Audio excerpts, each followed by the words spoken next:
এই যে ছেলেটা তোমাদের বাসায় কি এর আগে আসা যাওয়া করতো? বাসায় আসা যাওয়া করতো না। এক দেড় বছর আগে আমাদের বিল্ডিংয়ের চারতলায় 2 পাশে ছিল ভাড়া ছিল একটু তোমাদের ঘরে পল্টন দিত? না না ঘরে ফল দিতে বলতে যেসব দেখতাম উনি বাইরে ফল বের করছে, যদি দেখতে পাচ্ছি ফলগুলো তাজা তাহলে দিতাম একটু। এই যে বিল্ডিং এর ভিতরে সে কিভাবে তোমাদের বাসায় ঢুকলো, মানে কিছু জানতে পারছো? মানে সম্পর্ক ছাড়া বা কি কি বলে ঢুকছে সে?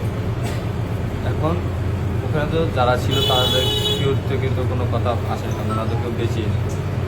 আর যাকে যে মারছে ও তো বেশি নেই, কার থেকে জানা যাবে কীভাবে ঢুকছে বা কি আসলে। আর আমি তো ওই সময় বাসায় ছিলাম, দোকানে ছিলাম। এর মধ্যে কখনো তুমি এর ভিতরে আম্মু বল টলও দেয় না যে কিছু বলছিল কি।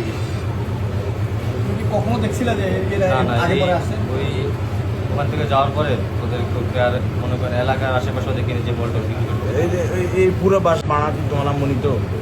আমাদের বাড়িওয়ালা যদি থাকতো না তাহলে তো বাড়িওয়ালা পার্টি সবাই আমাদের কাছে টাকা দিয়ে যেত, পরে বাড়িওয়ালা আসলে বাড়িওয়ালাকে বুঝে যেত।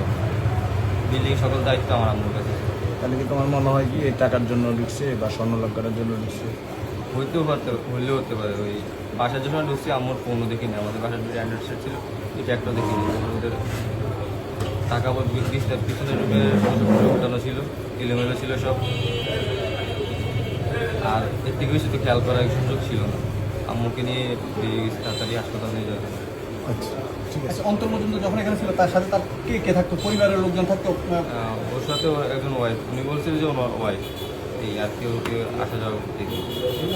ঠিক আছে তাহলে ওইটাই, হ্যাঁ ঠিক আছে।